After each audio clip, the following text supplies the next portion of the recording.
गांव का मुखिया हर साल एक नई लड़की से शादी करता और फिर उसे तलाक के साथ बहुत सारे पैसे देकर उसे उसके घर वापस भेज देता। लड़कियां खुशी खुशी से शादी करती और अगले ही दिन तलाक लेकर अपने घर वापस चली जाती। मैं यह सुनकर हैरान थी कि ऐसा क्यों करता है। एक दिन उस मुखिया की नज़र मुझ पर पड़ गई और वह बोला, मुझे तुमसे शादी करनी है। मेरे घर वाले भी पैसे के लिए परेशान थे। वैसे तो मेरी शादी उससे कर दी गई। शादी की पहली रात मुझे अस्पताल ले गया और बोला, मैंने अब तक बहुत सी लड़कियों से शादी की है ताकि मैं तुम्हें ढूंढ सकूं। वह लड़की तुम ही हो जो मेरी किस्मत बदल सकती है। इससे पहले कि मैं इस बात का मतलब समझ पाती, मेरी चीख निकल गई कि वह मेरे आज फिर गांव के मुखिया की शादी थी। मेरी दोस्त हिमांशी खास तौर पर मुझे यह सब सुनाने आई थी। आते ही कहने लगी, क्या तुम्हें पता है कि गांव का मुखिया फिर से शादी कर रहा है। मैं ये सुनकर हैरान हो गई। अभी 6 महीने पहले ही तो उसने शादी की थी और अपनी बीवी को तलाक भी दे दी थी। मैंने हैरानी से कहा कि क्या वह लड़की गांव के मुखिया से दूसरी शादी के लिए मान गई। मेरी दोस्त हिमांशी पागलों की तरह हंसने लगी और बोली, पागल लड़की, लगता है तुम्हें अभी तक कुछ नहीं पता। गांव का मुखिया हर साल एक खास महीने में एक लड़की से शादी करता है और अगले ही दिन उस लड़की को तलाक देता है। और सुना है वह लड़की को बहुत कुछ देकर उसके घर वापस भेज देता है। सोना चांदी, शिवरात्रि और बहुत सिमूल दौलत। तो ऐसे में कोई भी लड़की बेवकूफ़ की ही होगी जो गांव के मुखिया से शादी करने से इनकार कर देगी। वो चौंक कर कहने लगी, तो कोशिश करना कि गांव के मुखिया की नज़र तुझ पर ना पड़े, वरना हो सकता है कि अगली बीवी उसकी तू ही बन जाए, क्योंकि सुना है वह हसीन लड़कियों पर ही आशिक हो जाता है।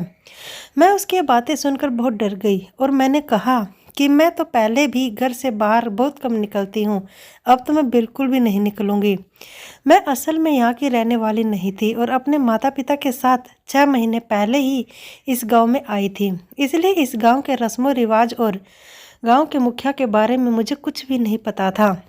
मैंने बस उसकी पिछली शादी होते हुए देखी थी, इसलिए हिमांशी से यह सब सुनकर मुझे बहुत हैरानी हुई थी कि गांव का मुखिया कैसा जालिम इंसान है जो पहली रात के बाद ही बेचारी लड़कियों को तलाक दे देता है। हिमांशी से शाम को आ गई और मुझसे कहने लगी कि चल गांव के मुखिया की शादी देखने चलते हैं।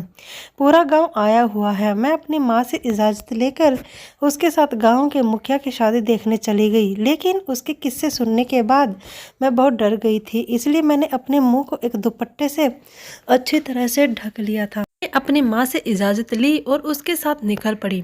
माँ को भी शायद गांव के मुखिया के बारे में ठीक से कुछ पता नहीं था, इसलिए उन्होंने मुझे जाने की इजाज़त दे दी। जब हम शादी पर पहुंच गए तो मैं धूमधाम देखकर दंग रह गई। हिमांशी कहने लगी, तुम देखना, कल सुबह यह लड़की भी बहुत से माल के साथ तलाक लेकर इसके हवेली से निकल जाएगी।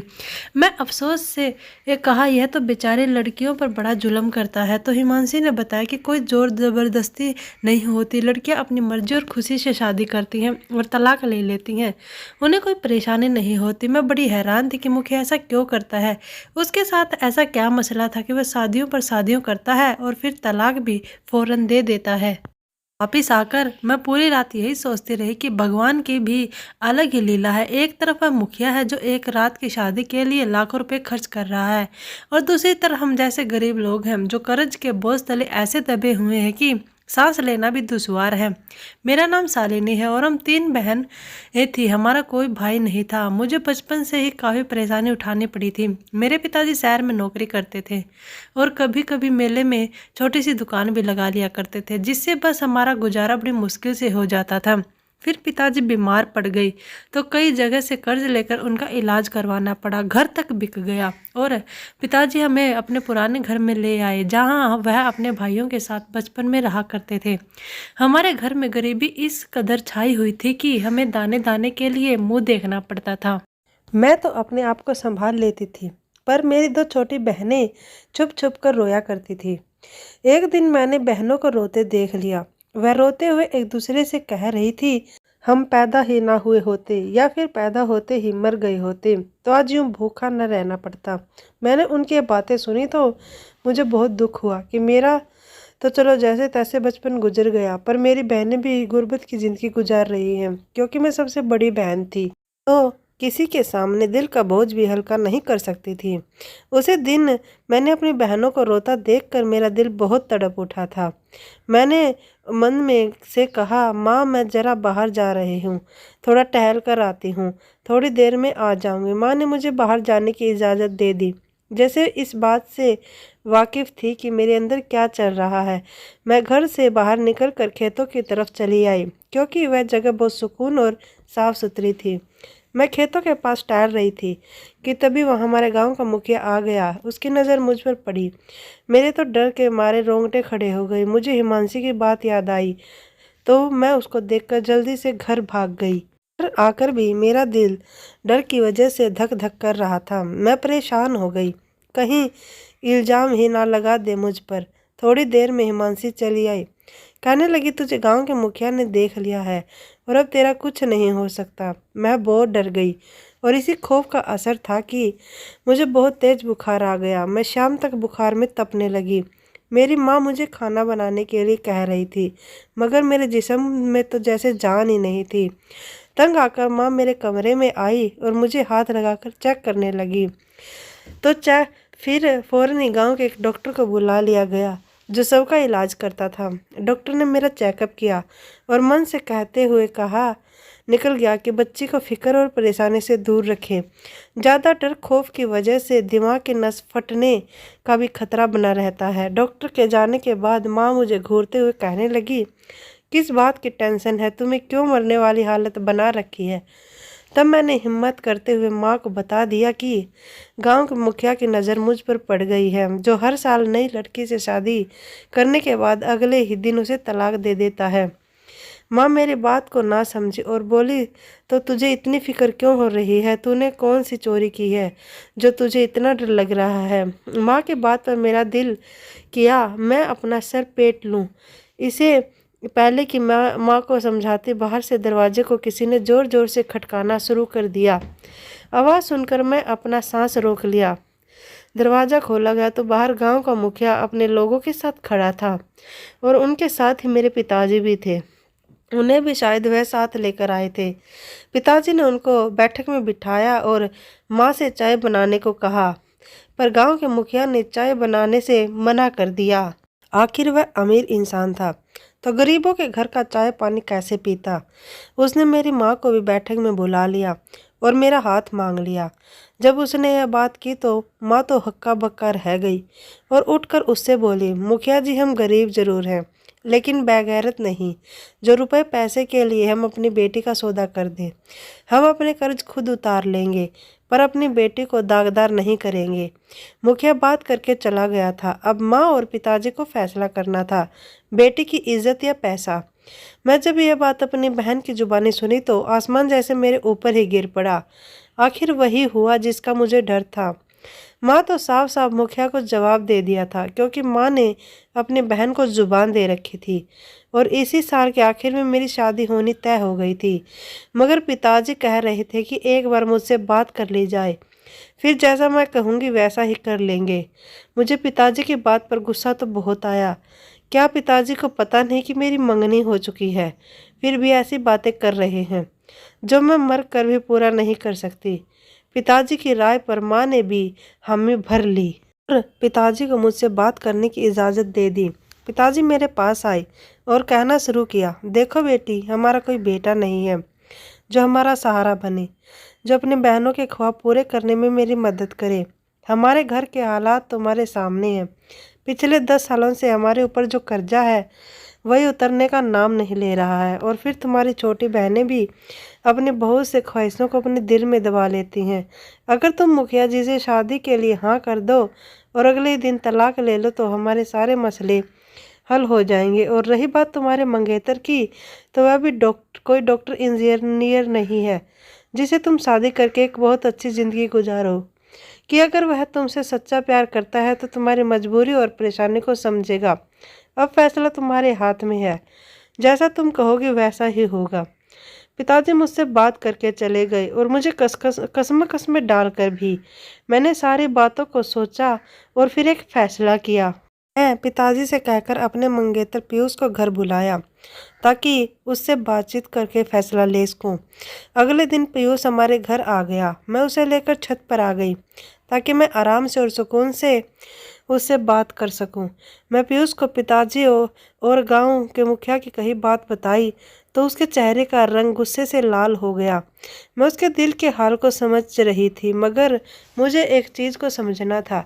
शादी के बाद मेरा और पीयूष का फ्यूचर या फिर मेरी बहनों का और मेरे माँ पापा का सहारा बनना था। उसने मेरी बात सुनकर इनकार कर दिया और उठकर जाने लगा तो मैंने कहा, मैं पिताजी के फैसले पर राजी हूँ। पीयूष गुस्से से मेरी तरफ पलटा और घूरती नज़रों से मुझे देखकर बोला, तुम्हारा दिमाग खराब हो गया है क्या?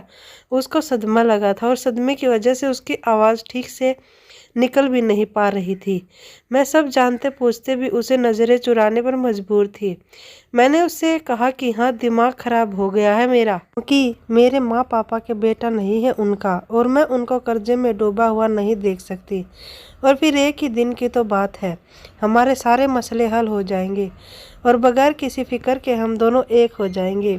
क्या तुम नहीं चाहते कि हमारी परेशानी ख़त्म हो जाए, या इतना ही प्यार था मुझसे जो मुझे समझ ही नहीं पा रहे हो?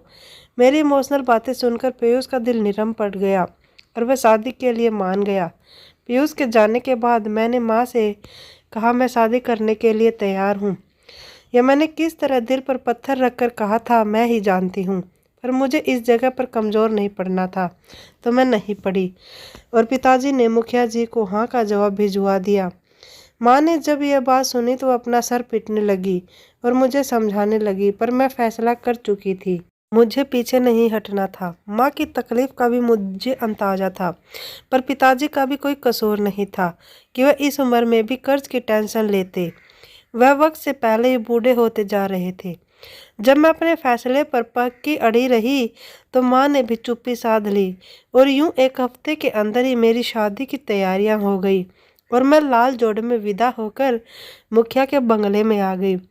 सारे दिन की थकी हारी मैं जब मुलायम गद्दों पर बैठी तो बैठने के साथ ही मुझे नींद की देवी ने अपने आगोश में भर लिया और मैं बैठे बैठे कब सो गई पता ही नहीं चला।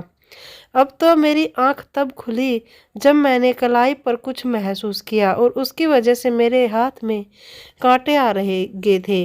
मैंने बहुत हिम्मत इकट्ठा करके उसको अपने ऊपर से हटाने के लिए आंखें खोली तो देखा मेरा पति मेरी कलाई पर उंगली फेर रहा है। फिर अचानक पता नहीं मेरे पति को क्या हुआ, उसने मेरी कलाई छोड़ी और दूर जाकर खड़ा हो गया। फिर बोला, हमें अभी हॉस्पिटल चलना है, जल्दी उठो और अपने कपड़े बदल लो। मुझे उसकी बातें सुनकर उसकी दिमाग की हालत पर शक हुआ। मैं जाने से मना करना चाहती थी, पर पहली ही रात कुछ ऐसा नहीं करना चाहती थी जो वह मुझे तलाक ना देता। मैं कपड़े बदलकर उसके साथ गाड़ी में बैठ गई। फिर हम अस्पताल पहुँचे तो वहाँ जाकर जो मैंने देखा उसे देखकर मैं अपने होशो हवास खो बैठी। मेरा पति डॉक्टर से बातें करने के बाद कहने लगा, वह लड़की तुम ही थी जिसकी तलाश में मैं आज तक कितनी शादियां की हैं। बस तुम्हें तलाक नहीं दूंगा, अब से तुम्हें मेरी पत्नी बनकर रहोगी। मैं उसके बाद सुनकर बेहोश हो गई। वह मुझे गाड़ी में डालकर घर ले आया। घर आकर जब मुझे होश आया तो उसकी बातें याद करके मेरी रूह कांप गई। मैं इधर उधर देखा मगर वह कहीं भी नहीं था। मेरा पति तो पता नहीं कहाँ चला गया था, मगर नौकरानियां मेरे आसपास ही थी। उन्होंने बताया कि आपके घर वाले आए थे, मगर मालिक ने उनको यह कहकर वापस भेज दिया कि अपनी बेटी से मिलने आप लोग जब मर्जी हो तब आओ, मुझे कोई एतराज़ नहीं है, मगर मैं उसे तलाक नहीं दे रहा और मालिक ने आपके घर वालों को पैसों का भरा बैग और रहने के लिए घर भी दिया है। कहने की बात सुनकर मेरा दिल किया कि मैं चेक करूं कि मेरे घर वालों ने मेरे साथ क्या किया। मैं अपनी ही नज़रों में गिर गई थी। आपने उस मुखिया से किस मुंह से बहस करती जब मेरे ही घर वाले मुझे छोड़कर जा चुके थे। मुझे सबसे ज़्यादा दुख पीयूष के बारे में सोच सोच कर हो रहा था कि जब उसे पता चलेगा मेरी तलाक नहीं हुई है तो वह मुझे बेवफा समझेगा और सोचेगा मैं पैसों की चमक दमक देखकर तलाक लेने से इनकार कर दिया। ये सारी बातें सोच सोचकर मेरा दिमाग खराब हो रहा था। मुझे समझ नहीं आ रहा था कि आखिर में मैं अपनी मर्जी से अपने गले में फंसी हुई फांस कैसे निकालूं। इससे पहले मैं रोना शुरू करती, मेरा पति कमरे में आया और मेरा हालचाल पूछने लगा। मैंने उसे झूठे इंसान को देखा तो मेरा खून खोल गया, जिसे एक रात की बात करके शादी की थी और अपनी बात से मुकर रहा था। उसने मेरे चेहरे को छूना चाहा तो गुस्से से उसका हाथ झटक दिया और बोली, मैं तब तक तुम्हें अपने पास नहीं आने दूंगी जब तक तुम मुझे इस रात की हकीकत बता नहीं दोगे। तुम क्यों हर साल नई लड़की से शादी करके उसे तलाक दे देते थे और अब मुझे तलाक क्यों नहीं दे रहे हो। मेरे पति ने मेरी बात सुनी तो कहने लगा, मैंने शादी की है तुमसे, तुम पत्नी हो मेरी, मेरा तुम पर पूरा हक है, तुम्हें छूने के लिए मुझे तुम्हारी इजाज़त की कोई ज़रूरत नहीं, मगर मैं क्योंकि अब सारी ज़िंदगी तुम्हारे साथ ही गुजारना चाहता हूँ तो आज नहीं तो कल तुम्हें इस सवाल का जवाब ज़रूर दूंगा। मुझे इस बात पर बहुत गुस्सा आया मगर मैं अपने गुस्से को पी गई और बोली, मुझे तुम सच बताओगे तभी मैं तुम्हारे साथ रहूँगी, वरना मैं अपनी जान ले लूँगी। यह बात सुनकर उसके चेहरे का रंग बदल गया, पर उसने जल्दी ही अपने गुस्से पर काबू पा लिया और कहने लगा कि राज तो मैं तुम्हें बता ही दूंगा, मगर याद रखना मुझे अगर तुमने बेवफाई की या अपनी जान लेने की कोशिश भी की तो मैं तुम्हें पूरे परिवार खानदान को नहीं छोड़ूंगा। उसके बाद सुनकर मेरा दिल जैसे किसी ने मुट्ठी में बंद कर लिया हो। मैं यह बात तो भूल ही गई थी कि मैं अपने घर वालों की खातिर ही उसे शादी की और किसी आम इंसान से नहीं बल्कि गांव के मुखिया से कोई कानून या पुलिस कुछ भी नहीं कह सकती थी। मेरा दिल किया कि मैं अपनी किस्मत पर फूट फूट कर रोने लगूं, मगर मैं उसके सामने रोकर खुद को कमज़ोर साबित नहीं करना चाहती थी। मुझे बस चुप रहकर उसकी जासूसी करनी थी ताकि उसे रंगे हाथों पकड़ सकूं। मुझे चुप देखकर मेरे पति ने भी दोबारा मुझे इस टॉपिक पर कोई बात नहीं की और उसकी यही बात मुझे परेशान कर रही थी कि कोई इंसान किसी को धोखा देकर इतना संतुष्ट कैसे रह सकता है। शादी को 1 हफ्ता गुजर गया और इस 1 हफ्ते में मैं बहुत कोशिश की कि किसी तरह वह मुझे तलाक दे दे, मगर मुझे कामयाबी हासिल नहीं हुई। आखिर उसे मेरी तलाश थी ही क्यों, मैं तो उसे जानती भी नहीं थी। मेरी मुश्किल का हाल यही निकला कि मैं उसके ऊपर नज़र रखूं। मेरा पति जब भी किसी से फ़ोन पर बातें करने लगता, उठकर कमरे से बाहर चला जाता। उसकी यह हरकत मुझे नागवारा गुजरती थी, मगर उसे तो जैसे मेरी कोई परवाह ही नहीं थी। उसे पूछने पर भी वह मुझे सच नहीं बताता, तो बेहतर यही था मैं उसकी किसी भी तरह बातें सुनूं। ऐसे ही करते हुए 15 दिन गुजर गए, कोई भी सुराग मेरे हाथ ना लगा था। अब तो मुझे लगने लगा था जैसे मैं कभी भी हकीकत नहीं जान पाऊंगी, पर मुझे हिम्मत नहीं छोड़नी थी। मैं दिल ही दिल में प्रार्थना करती कि किसी भी तरह मुझे उसका राज पता चल जाए ताकि मैं मुखिया को गलत साबित करके अपनी जान छुड़वा सकूं। आखिर वह दिन भी आ ही गया। एक दिन रात के 12 बज रहे थे, तभी मेरे पति के फ़ोन पर किसी की कॉल आई। पहले तो उठकर कमरे से बाहर जाने लगा, फिर मुझे सोता हुआ देखकर वहीं पर बैठकर बातें करने लगा। दूसरी तरफ तो न जाने कोई क्या कह रहा था, पर अपने पति की बातें सुनकर कुछ खास मेरे पल्ले नहीं पड़ रहा था।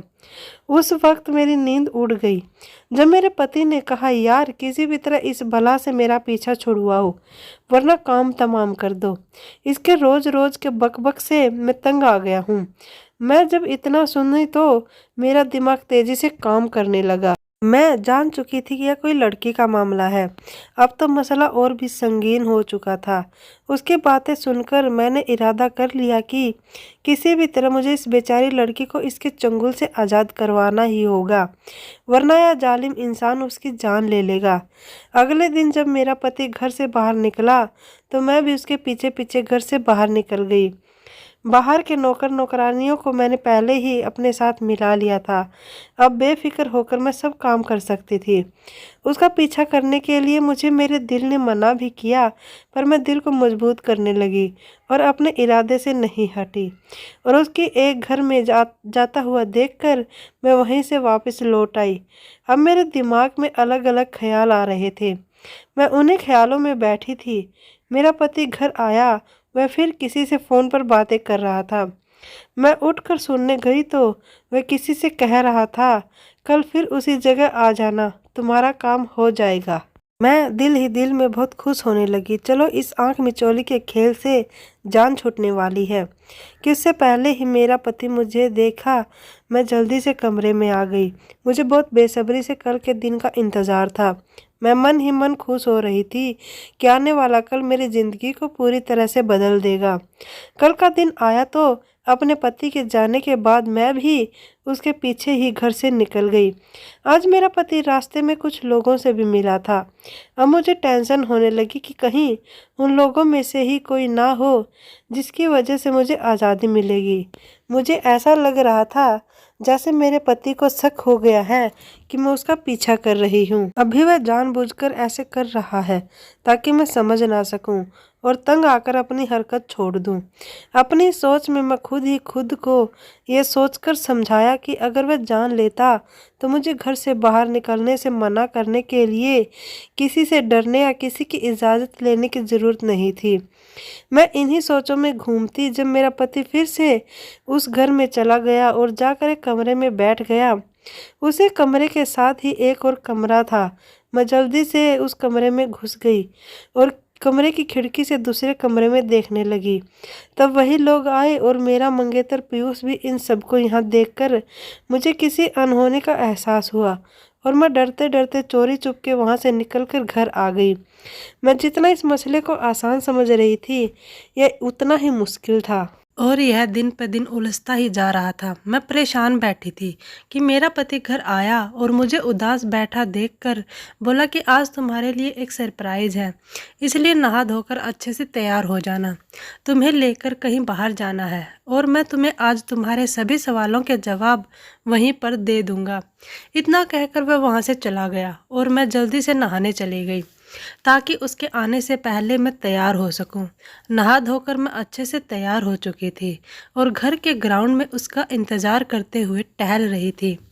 तभी मुझे गाड़ी का हॉर्न सुनाई दिया। मेरा पति आ चुका था और मेरे बारे में पूछकर मुझे पुकारता हुआ ग्राउंड की तरफ ही आ रहा था।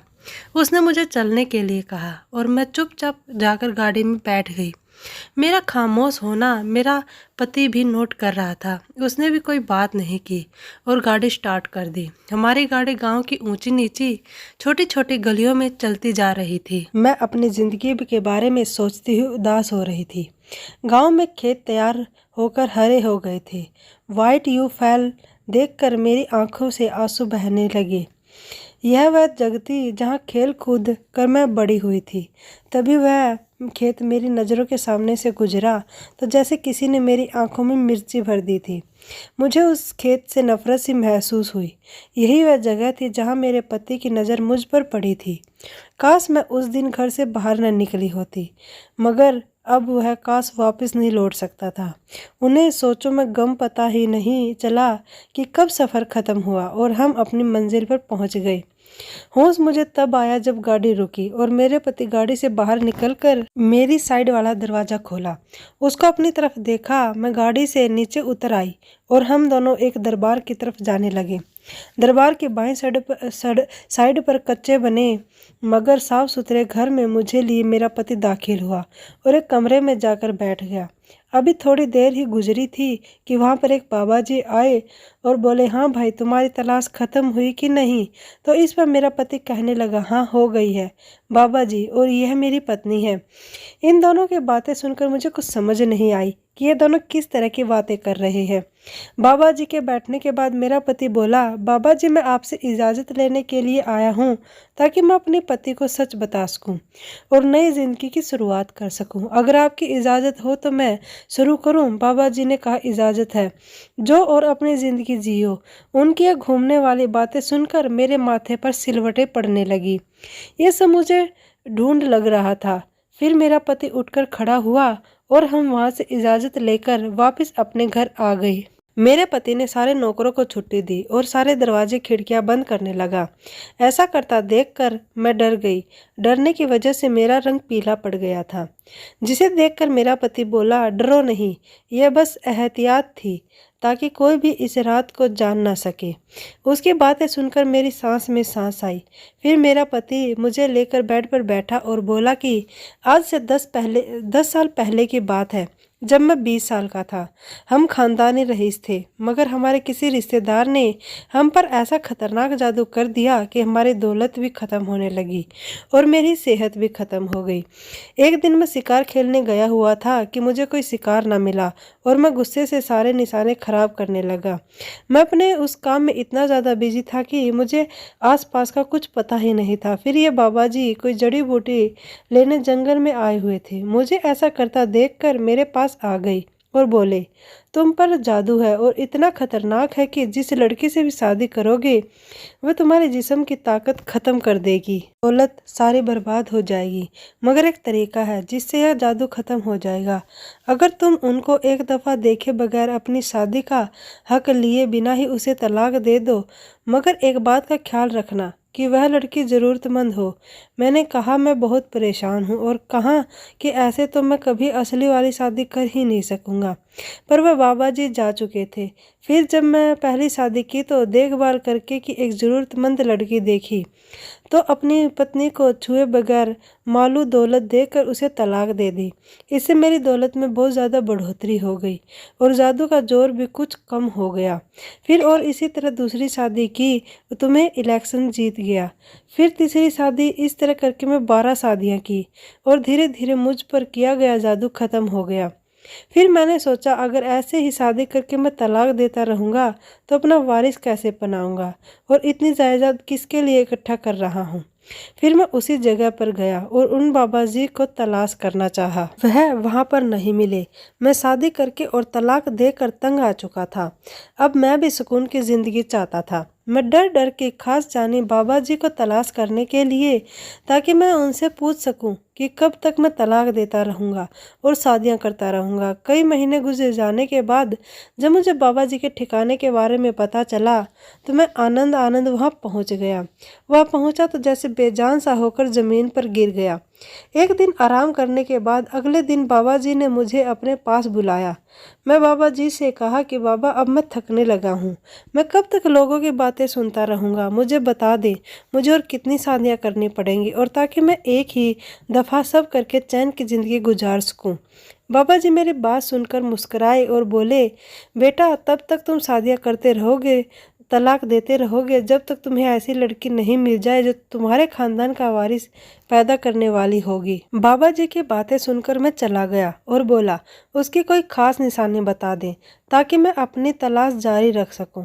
फिर बाबा जी ने कहा, उसे देखकर जो सबसे पहले तुम्हारे दिल में ख्याल आएगा वह यह होगा कि इसके बाद मैं किसी और लड़की से शादी नहीं करूँगा। यही थी जिसकी मुझे तलाश थी और जब मैं तुम्हें देखा तो मेरे दिल ने यही कहा कि तुम ही वह लड़की हो जो मेरी पत्नी बनोगी। यूँ मैं तुम्हारे घर रिश्ता भिजवाया और हमारी शादी हो गई। अपने पति की सारी बातें सुनकर भी कुछ था जो मुझे खटक रहा था, क्योंकि जब शादी की रात मेरा पति मुझे देखने के बाद अस्पताल ले गया था तो वहां जाकर उसने कहा था कि जिसकी मुझे अब तक तलाश थी। कुछ देर चुप रहने के बाद मैं लगे हाथों यह भी पूछने का इरादा किया और कहा कि मैं कैसे यकीन कर लूँ कि यही बात सच है, जबकि हर लड़की को शादी की रात तो तुम तलाक दे देते थे। मुझे लेकर अस्पताल चले गए। ये हॉस्पिटल वाला क्या राज है और इसे कब तक पर्दा उठाने का इरादा है। मेरी बात सुनकर मेरा पति बोला, सारे राज आज ही जान लोगे क्या? कुछ तो कल के लिए भी रहने दो। मगर मैंने सोचा अगर आज ये राज ना पूछ सके तो शायद कभी ना पूछ पाऊंगी, इसलिए आज ही पूछने का इरादा कर लिया। मुझे लगता था कि मेरा पति मेरा चेकअप करवाने लेकर गया है ताकि वह जान सके कि मैं कुंवारी भी हूँ या नहीं, पर यह बात मैं शक के बिना पर इस पर टोक नहीं सकती थी। जब तक उसके मुंह से सुन नहीं लेती मैं मजबूर थी और एक ऐसे इंसान के साथ सारी जिंदगी नहीं रह सकती थी जिसको मेरे करैक्टर पर पहले दिन ही शक हो। बेशक मैं अपने कनीज को पसंद करती थी और मेरी मंगनी भी हो रखी थी, मगर मैंने यह पीयूष ने कभी भी अपनी हदें पार करने की कोशिश नहीं करी थी। फिर कैसे मैं इतनी बड़ी बात बर्दाश्त कर लेती? अगर मैं शरीफ नहीं होती तो क्या मुझे भी अब तक तलाक मिल चुकी होती? ये बातें मेरे सर पर हथौड़े की तरह लग रही थी। एक तरफ मेरा पति था जो शादी की पहली रात मुझे अस्पताल ले गया, दूसरी तरफ मेरा मंगेतर था जिसे मैं अपनी मजबूरी के आगे कुछ नहीं समझा था और शादी के लिए हाँ कर दी। यही बातें सोचकर मेरे आंसू बहने लगे। तब मेरे पति ने बड़ी बेरहमी से मेरे आंसू साफ किया और कहा, जानना चाहती हो वह राज क्या था? तो देखो, अपनी बाई का लाइव पर जो निशान बना हुआ है वही है राज, जिसे मैं देखकर चौंक सा गया और तुम्हें लेकर हॉस्पिटल चला गया था। पता चल सके यह असली है या मुझे ख्वाब लग रहा था, क्योंकि बाबा जी ने दूसरी निशानी यही बताई थी। उसी लड़की की कलाई और कमर पर निशान होगा, इसलिए तो मैं अस्पताल ले गया ताकि लेडी डॉक्टर देख ले और मुझे पता करना था कि तुम्हारी कमर पर निशान है भी या नहीं। जब इस डॉक्टर ने बताया कि तुम वही लड़की हो तो मैं खुश हो गया। मेरी शादी ऐसी लड़की से होना मेरे सब्र का फल था और जिन लड़कियों को मैं तलाक देता था वह सब की सब कुंवारी नहीं होती थी। बस मैं उनकी कलाई को देखा था और उन्हें तलाक दे देता था। अपने पति की बात सुनकर मैं उसकी आंखों में देखा और वहाँ लिखी सच्चाई देखकर मैंने नई जिंदगी की शुरुआत करने का इरादा कर लिया। फिर मेरा पति बोला, एक बात तो तुमने पूछी ही नहीं। मैं सवाल या नज़रों से उसकी तरफ देखने लगी। तब मेरा पति बोला, मैं जा चुका था, तुम मेरा पीछा कर रही हो और मैं चाहता था तुम वह सब अपनी आंखों से देख लो, मगर तुम सब देखे बगैर ही वहाँ से वापस आ गई। तुम्हारे मंगेतर पीयूष ने मुझे रकम ली थी कि उसका कहना था कि अगर तुम मुझे पैसे नहीं दोगे तो मैं शालिनी का पीछा कभी भी नहीं छोड़ूंगा। तुम जिसकी मोहब्बत के दावे करती थी वह तो लालची निकला। मैंने उसे पैसे दिए और उसने तुम्हारी मोहब्बत उन पैसों के आगे मुझे बेच दी। अगर मैं उसे पैसे ना देता तो वह तुम्हें बार बार परेशान करके वापस करने की धमकी दे रहा था। मैं चाहता तो उसे उसकी बहुत अच्छा जवाब दे सकता था, मगर अपने माँ बाप का इकलौता बेटा समझकर मैंने उसे माफ़ कर दिया। अब यह सब सुनकर मैं अपनी किस्मत पर शुक्र भेजने लगी। मेरी किस्मत में पीयूष जैसे लालची इंसान से बचा लिया और मुखिया जी जैसे शरीफ इंसान की पत्नी बना दिया। मुझे अपना पति दुनिया के सारे मर्दों से अच्छा लग रहा था, क्योंकि उसने ही मेरे माँ बाप को रहने को अच्छा घर और रुपया पैसा दिया था। उसके साथ अपनी ज़िंदगी गुजारने में कुछ बुराई नहीं थी। वह अपने नसीब पर राजी थी और अपने पति के साथ खुश भी थी। कुछ ही दिनों के बाद मेरी दूसरी बहनों की भी अच्छी जगह शादियां हो गई थी और मैं भी अपने बच्चों और पति के साथ खुशहाल जिंदगी गुजार रही थी। रही बात पीयूष की, तो उसे तो मैं भूल चुकी थी। अब हमारी जिंदगी में सुकून ही सुकून था। शायद कुदरत ने हमें ऐसे ही मिलना था।